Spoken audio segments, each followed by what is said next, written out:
Welcome back viewers, ladies, gentlemen, non-binaries and anyone with ears or other sound detection organs. Hope you enjoy. We are continuing with Going Native, written by Uncle Sealing. Going Native, Chapter 48. Jelsai couldn't remember the last time she had been so nervous.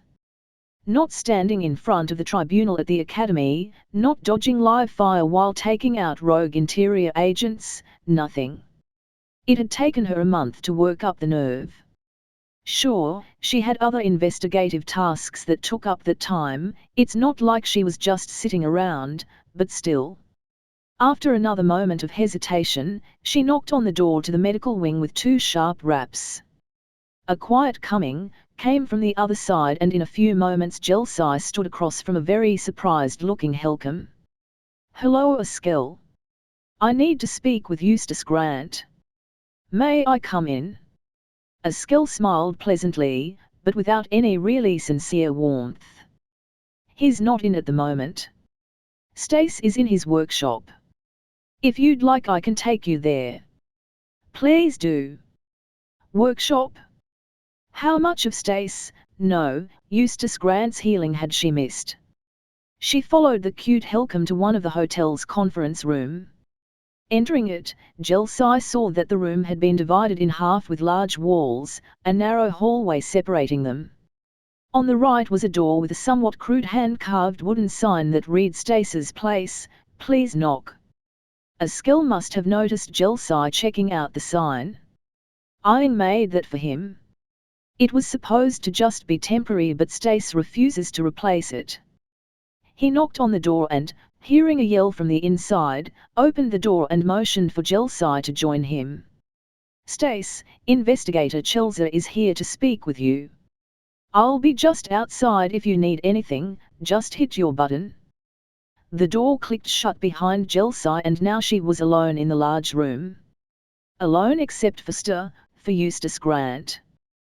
The room was almost entirely empty aside from a low workbench, some tool boxes, and some cabinets in one corner. The human was there, just placing down the tools he had been using.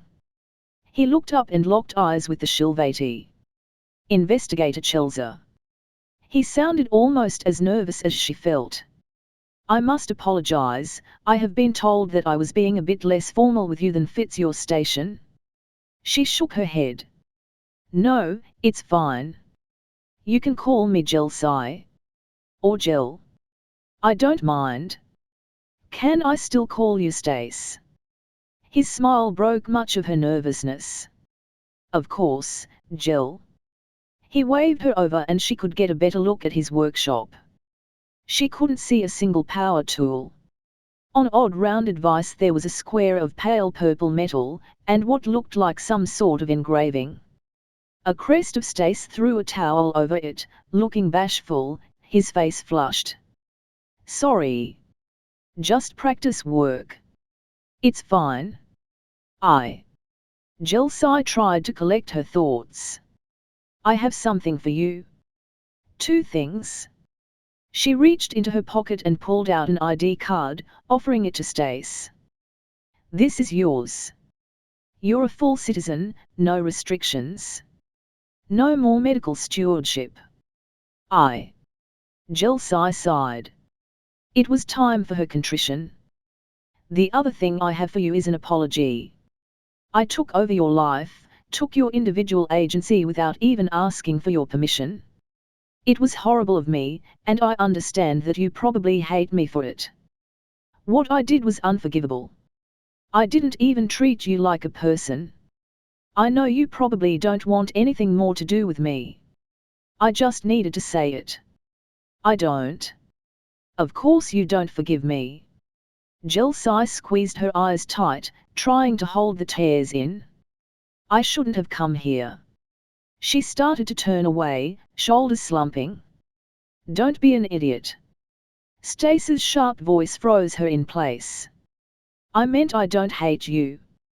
Jelsai looked back at the human, stuck in his wheelchair, looking up at her with surprisingly kind eyes. He was taking a moment to collect his thoughts. "What you did to me was terrible, Jel. You should never have done something like that. But you also came back and apologized. You didn't have to do that either.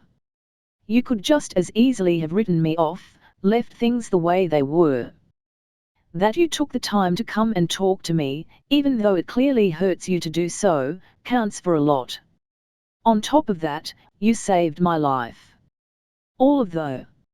Now it was Stace's turn to look choked up, closing his eyes to hold back tears. What the doctors did to me, to keep me going. It's hard to adjust to, I'm not human anymore. But, if it wasn't for your influence I would be dead. You and Keller and Eskel and Iing and Samuel and Dr. Rico and Geo Hai all worked together and pulled me from the brink. I didn't do much. Jelsai could feel the blush on her cheeks. She felt nervous like a little girl again. Jel, you terrified an entire hospital into keeping me alive with a single phone call. Stace grinned. But you've never scared me. This was the moment. Jelsai was sure. She could lean in, wrap her arms around him, and a trilling alarm on Stace's Omnipod interrupted her thoughts. He leaned over it and swiped a finger, silencing it. What was that? Nothing, it's not important. Stace looked up at her from his chair. So, why else did you come to visit? Surely it wasn't just to talk to little old me. Well, the door opened and Eskel's grey head poked in, huge green eyes watching the pair. Stace, it's time. Yeah, it's okay. Not a big deal. Stace. Jelsai tried to make her voice stern. Maternal. What exactly am I interrupting? The human side. A couple of weeks ago I had a sauna installed here. It has been popular enough that I had to institute a sign-in sheet and reservation policy so the Marines don't just hang out in there all day. My time slot just came up, but I'd rather chat with you. It's okay. Jelsai had no idea what a sauna was, but she definitely didn't want to impose. Well, when is your next reservation? Stace lowered his eyes in a surprisingly shy move for the man. Next week. Well, that settles it. I can come back some other time. Jelsai got ready to leave. You could join me if you want. That way we can keep talking. Eskel let out a little squawk of displeasure from the door and came in. Stace, can I talk to you in private for a moment? He looked over at Jelsai. If you don't mind, Inspector Chelzer. No, not at all. She stepped to the other side of the room, but it became evident that Eskel's words were for her as much as for Stace. He barely lowered his voice. Stace, you can't just invite random women to hang out naked with you. Naked? I know you weren't raised like I was, but you should still know better. You never get yourself alone and vulnerable with strange women. Doubly so if they are nobility, and triply so if they are members of the interior. It's too dangerous. I understand, but I trust Jel. I don't think she would try to hurt me.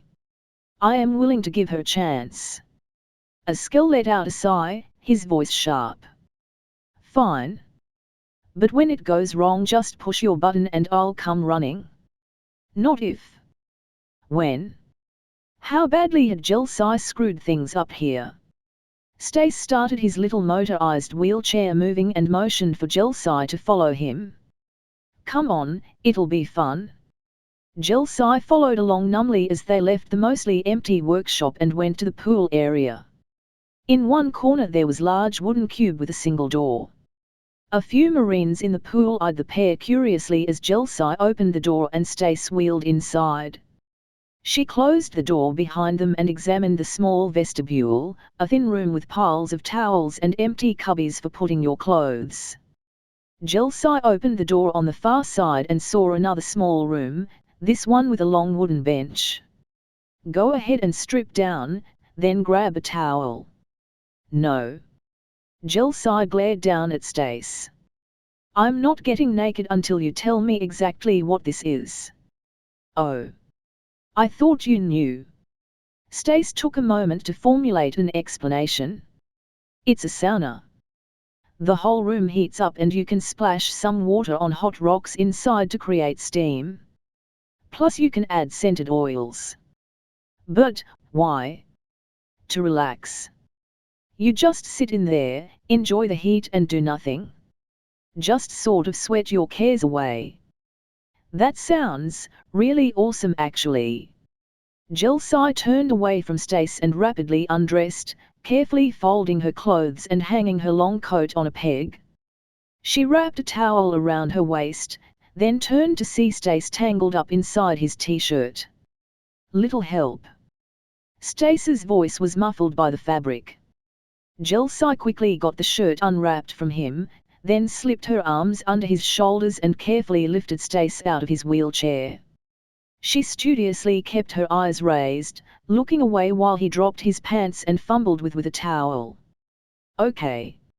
Jelsai turned back and her face immediately flushed. Stace. You need to cover your chest. He had a towel wrapped around his waist but nothing above. Oh, yeah. A finger idly followed the rough scar going up the center of his chest. Nobody wants to see. Not that. Jelsai let out a quiet cough. Girls might assume things. Shit. I forgot. Old habits. Stace grabbed another towel and tossed it over his neck, letting it hang over his pecs. Better. Yeah, it'll do. It didn't cover nearly enough, but Jelsai wasn't going to force the point. For multiple reasons. She lifted up the human and brought him into the other room, setting him down on the bench next to a pedestal and a small table against one wall. How do you normally do this? A skill helps me in and out. He doesn't like it quite as steamy as I do, so he has his own schedule. Usually I'm alone in here. Jelsai took a seat and examined the sauna. It was small, but not uncomfortably so. Everything had bright, pale wood paneling and a large exhaust vent took up a portion of the ceiling. She glanced around until a series of clicks drew her attention. Stace adjusted some knobs on the wall, then used a tap to fill a bowl of water. He sat it next to the flat river stones that made up the top of the pedestal. What do we do now? Stace leaned back against the wooden wall and closed his eyes. Now we wait for the heat. Jelsai decided to follow Stace's example and leaned back against the wall, closing her eyes. It only took a couple of minutes for the room to get pleasantly warm, and soon a sheen of sweat formed on her purple skin. She let out a contented sigh. Want some steam? Jelsai nodded, cracking an eye just enough to watch Stace ladle some water onto the stones. The room flooded with a cloud of humidity, suddenly seeming much hotter. Jelsai relaxed into the sensation of moisture on her skin and breathed deep. Stace was right, she did like this. It was soothing, and tensions she didn't know she had slowly loosened from her muscles. Remember, don't think. Don't worry about anything. Just relax. Stace let out a long, pleasant sigh. Jelsai did the same and followed it with a low groan. Been stressed lately? You have no idea. Want me to add some scented oil? Might help. Jelsai opened her eyes and saw Stace leaning forward, trying to reach around the hot stones to get to the shelf on the other side. She stood up and stepped over before he could fall off the bench or burn himself. There were at least a dozen bottles on the little shelf, but she couldn't read any of the English and didn't really want to bother. One of the bottles was significantly larger than the rest and mostly empty, probably something popular. It seemed like a safe choice, so she popped the lid with her thumb and dumped a solid splash directly onto the stones. No, you're supposed to mix it with the water. Stace started dumping water onto the stones, trying to rinse off the oil, but Jelsai wasn't paying any attention. She was trying to process the cloud of white smoke that was filling her lungs, her eyes, her nose. It stung her mucous membranes and was cold a taste? Everything tingled almost painfully, and as she coughed and tried to catch her breath she only managed to inhale more, the tingling forcing itself deeper, settling in her mind. She tried to catch her breath but the cold was everywhere. A fan kicked on overhead and the smoke dissipated, but it was too late. Jelsai realized what had happened with a growing dread. She had just heavily dosed herself with pure menthol.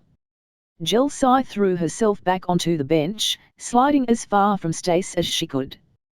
The tingle in her mind was already starting to move lower, settling in her most intimate places.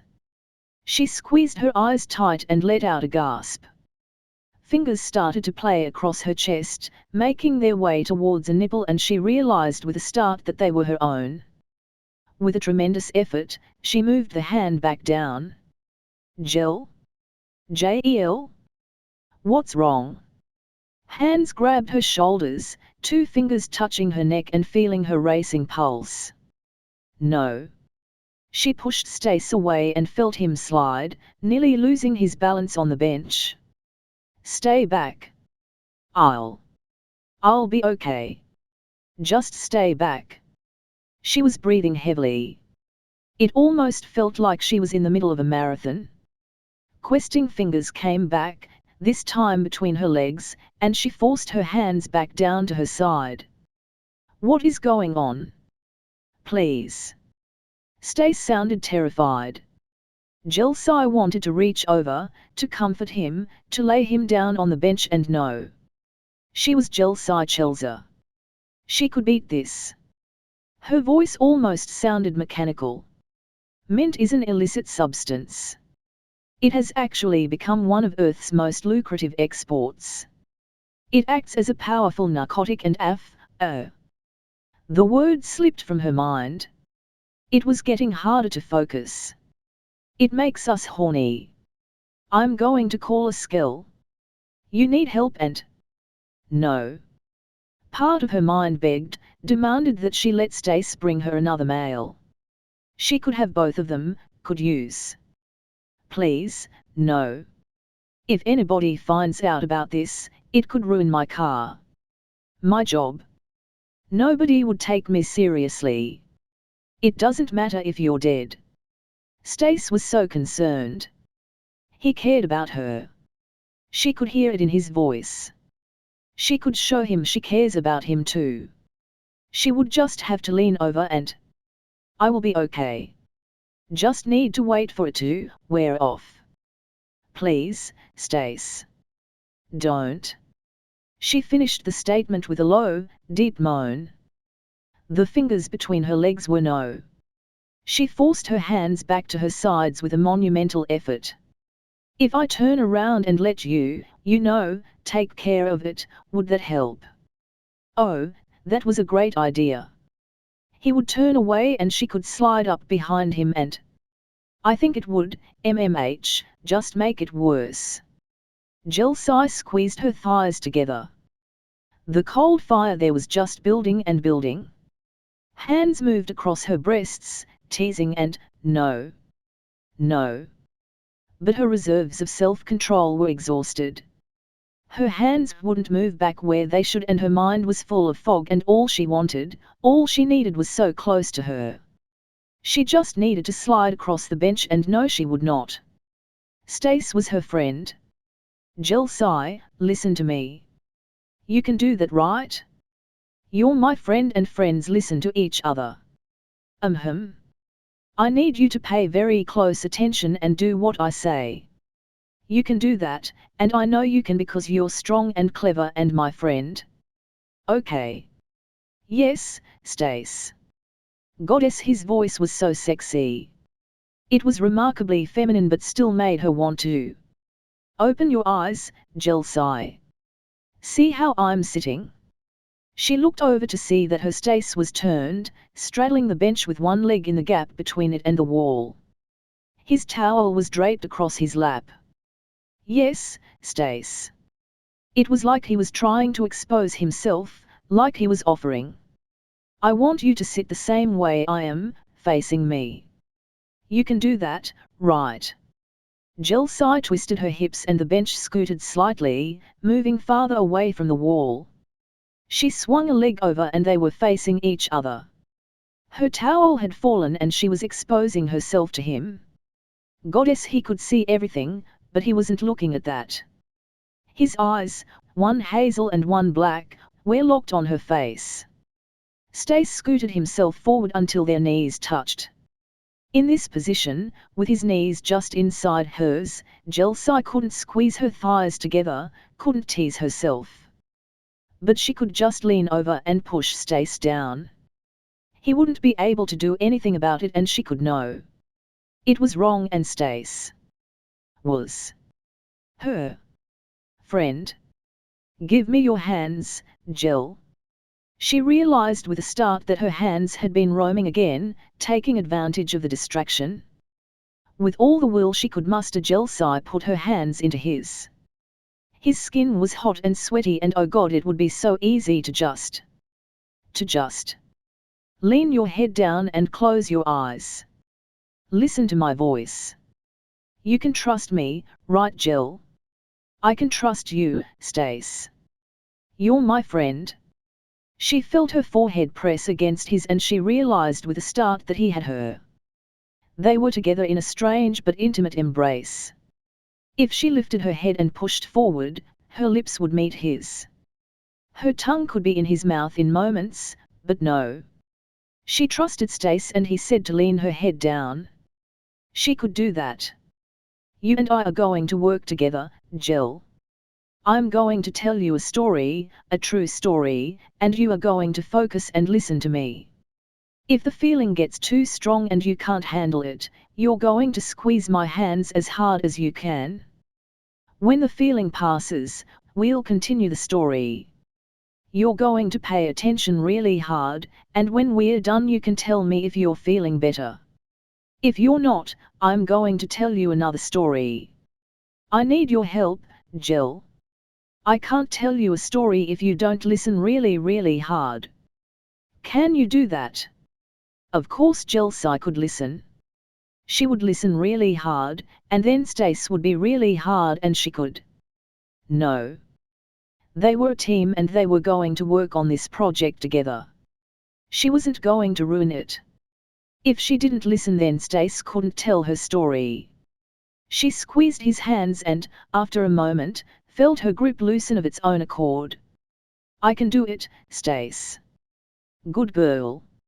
She felt a flush between her legs and gave Stace's hands a quick squeeze. When I was young, about 12 in your years, I worked at a bar. The name of the bar was The First Call, and I was a bartender there. Are you listening, Jel? Yes. Goddess, his voice was so soothing. If she didn't have this important listening job to do she would. Can you tell me what a bartender does, Jel? Shit, she didn't know she would have to answer questions. Jelsai pushed through the fog, burrowing through the haze of lust. You make drinks. Good job, Jel. This bar was in a very rough part of town and was full of very scary people. They were all part of something called a motorcycle club, which is a group of people who ride motorcycles together and wear leather jackets. This particular club liked to do things like fight and sell drugs and beat people up. They were very rough people. Jelsai could see them in her mind. A bar full of huge shilvati like Keller with leather jackets and scars on their faces. And Stace, her Stace, behind the bar, trying to mix drinks while they leered at him. Did they hurt you? If they hurt Stace she would find them. She had to. Then Stace would be happy and they would be together and she would. No, they were my friends, like you, Jel. They liked me because I made them drinks and let them play cards and smoke and I stayed out of their way. They called me Einstein, which was the name of a famous Earth scientist, because I would do my homework behind the bar. Now I have an important question, Jel. What was the name of the bar? That was tough. She tried to focus but she couldn't, all she could feel was the heat between her legs and the tingles in her nipples. She squeezed Stace's hands until the feeling passed. With that, her mind seemed to clear a little. She forced herself deeper into her clouded mind. Jelsai wasn't going to disappoint her friend. The first call. Great job, Jel. Her whole body seemed to flutter from the praise. Now, when you work at a bar, you have to be very careful. Sometimes a very bad person will come in, but they won't seem bad. They will act nice but then they start bringing their bad friends and then you can never get them to leave. Do you know what a fascist is? I don't know the shill word. Jel knew this. She was from House Chelsa, and she knew her Earth history. She would help her friend. She would show him how smart she was. Nazi. Yes. You're so smart, Jel. Someone came into the bar. They were something called a skinhead, which is like a Nazi. I told the skinhead they couldn't drink at the bar. Why did I do that? 'Cause there would be more bad people. It made sense, and Jelsai was smart. Stace even said so. Right. I told this bad person that they couldn't drink in the bar. They got mad at me and they did something very stupid. They leaned over the bar and grabbed me. Oh no. That guy was going to get it. Jelsai could tell. Her whole mind seemed to focus on the story like a laser, the ache in her loins, that internal fire, dampening while she focused on this terrible person. Now, Jel, this is a very important question. Why was grabbing me such a bad idea?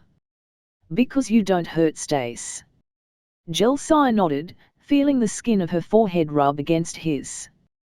Stace's laugh was musical. That's right, don't hurt Stace. There was another reason though. Think about who else was in the bar. Oh. The scary people. Those girls in the leather jackets, those big shilvati like Keller with the scars, smoking and playing cards. And what do we know about the scary people? They are like me. They like Stace. That's right. You're such a smart girl, Jel. She squeezed Stace's hands tight and felt a squeeze back in return. Those scary people got up and went around the skinhead in a circle. They were going to beat that skinhead up and throw them out of the bar. That's when the skinhead did another stupid thing. I need you to focus, Jel. This is going to be a hard question, but I know you can do it. If you have people around you who want to beat you up and throw you outside, what's the very worst thing you can do? That one was tough. The fog was starting to lift as she thought back to threat assessment training. There was a word, a thing you shouldn't do, a thing she really wanted to do to Stace.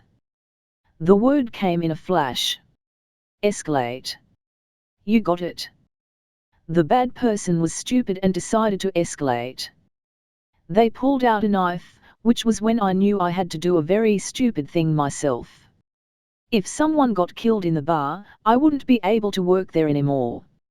I went around the bar and tried to stop the fight. I tried to talk everyone down. That's when the bad person did the absolute worst thing. Do you know what that was? She didn't even have to think about it. She let out a gasp. Oh goddess, she stabbed you. That's right, smart girl. They tried to stab me and I caught it with my hand. It went right through my palm and out the back. That made me very angry, so I used my other hand and punched them right in the face. That's when they did a really, really dumb thing. They let go of the knife. Wow, she was dumb. Jelsai nodded again, picturing the situation clearly. Escalated the situation, lost her weapon, surrounded by bigger, meaner, tougher girls ready to beat the shit out of her. What happened next? My friends, the other people at the bar, grabbed the skinhead and pulled them outside. I never heard anything about it again. I bet they killed her. That's what Jelsai would do to anybody who stabbed Stace. It was only logical. Probably. I made sure my hand still worked, then glued the cuts shut and wrapped it in a bandage. Never told anybody about it, and, at the end of the week, there was an extra $3,000 in my pay envelope. Jelsi let out a little groan. She was sad that the story was over, but she still knew she did an excellent job.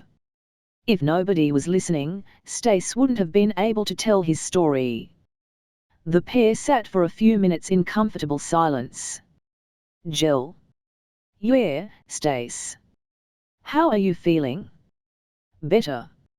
She thought about it, then realized that she did really feel better. The haze in her mind had lifted and, even though she was hornier than she had ever been and wanted nothing more than to push down the man in front of her and ride him until she collapsed from exhaustion, she was back in control. She was Inspector Jelsi Chelza, and no goddess-damned plant was going to make her do anything she didn't want to do. Still. You know. But better. That's good. You had me worried for a minute. The hands let go and Stace slid backwards. That disconnect, that lack of contact, was uncomfortable, but she could handle it. What do we do now? Now we pick a different scent that will cover up any lingering mint, we relax and get everything out of our systems, and then when we leave you loudly make fun of me for falling asleep in here. Jelsi nodded. It was a good plan. Of course, there was a next step after that. She eyed the bottle, sitting capless on the shelf. She had somehow managed to sit it back down without spilling it, thankfully. That bottle was important. She was an investigator, after all.